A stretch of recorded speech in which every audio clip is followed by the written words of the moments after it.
I can't count the number of mornings that I would sit at the table waiting for Mother's hot biscuits to come out of the oven. They were delicious. Mother was a great cook. Dad always had a garden, and as he got older, he kept adding rows to it. They had a division of labor worked out between them. Dad would raise the vegetables and bring them, put them on the back porch, and my mother would take them and take it from there and can them and later freeze them. As they got older, Mother got tired of all the vegetables, but it seemed like every time she complained, Dad would add another row to the garden. He just loved to do that. Dad was a quiet man. I don't remember any compliments that he gave to me, and very few to my mother. But what I do remember is that at breakfast, when Mother would take those biscuits out of the oven and start to put them on the table, Dad would say, "Son," and he said this I don't know how many times, "Son, take your elbows off the table, because if you jostle the table, the biscuits will float up and you'll have to try to catch them." And Mother would, "Oh, shucks, Max." And you knew she enjoyed it. They were delicious. For a while we lived with the Woodalls, Mr. and Mrs. Woodall.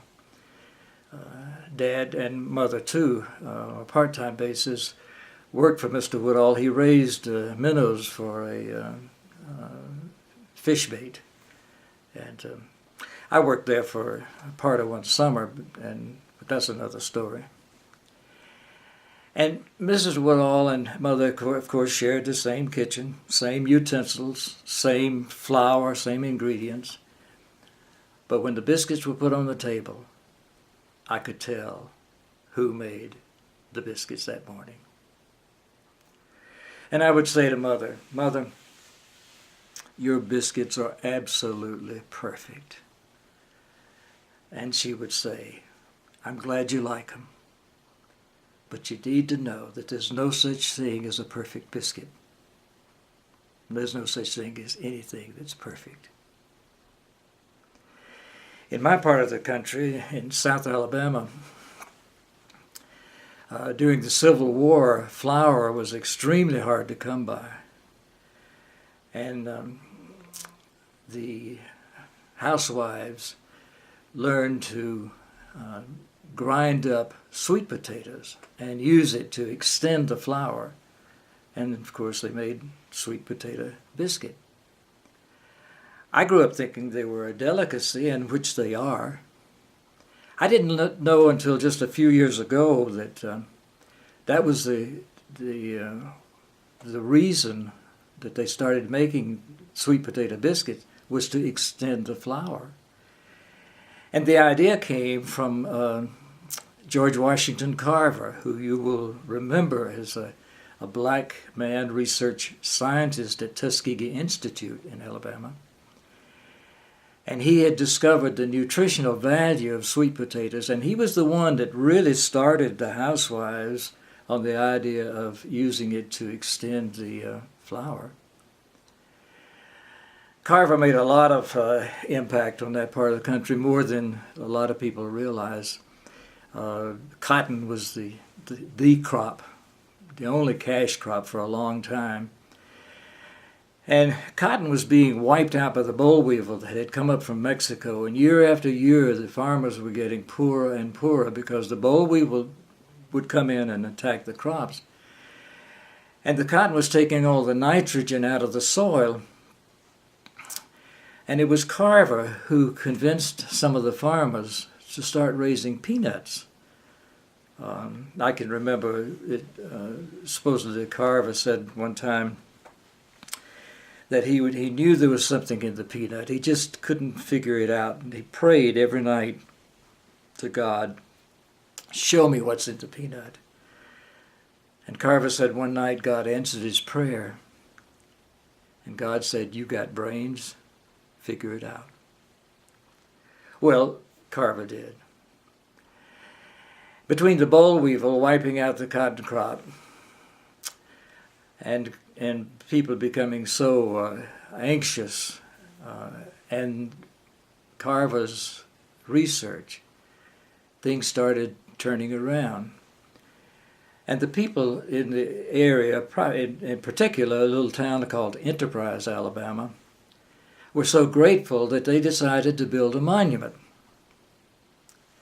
Well, Carver was, of course, a black man, and they wouldn't dare build a monument in those days to an African American.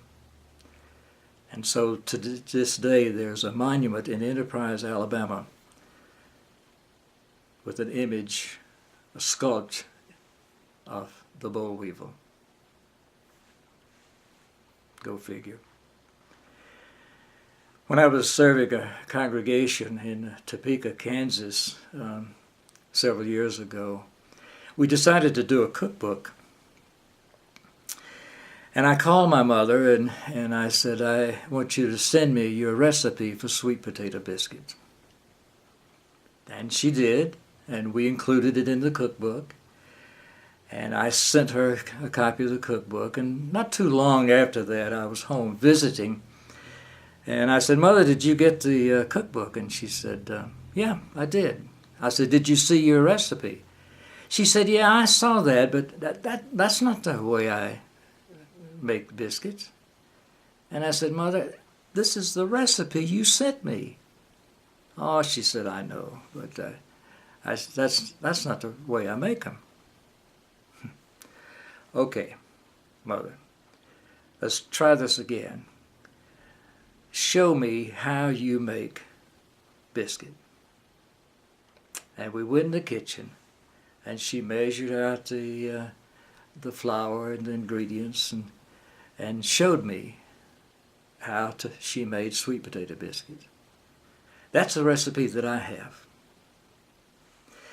I'll be glad to send it to you if you would like, but I can tell you right now, it's not like Mother made. I've used the same recipe, cooked pretty much the same way that I think she did. They don't taste the same. I think my biscuits are good. But every time I make them, I hear my mother saying, there's no such thing as a perfect biscuit. In fact, there's no such thing as a perfect anything. We do the best we can, and we enjoy life. I think that's what it's all about.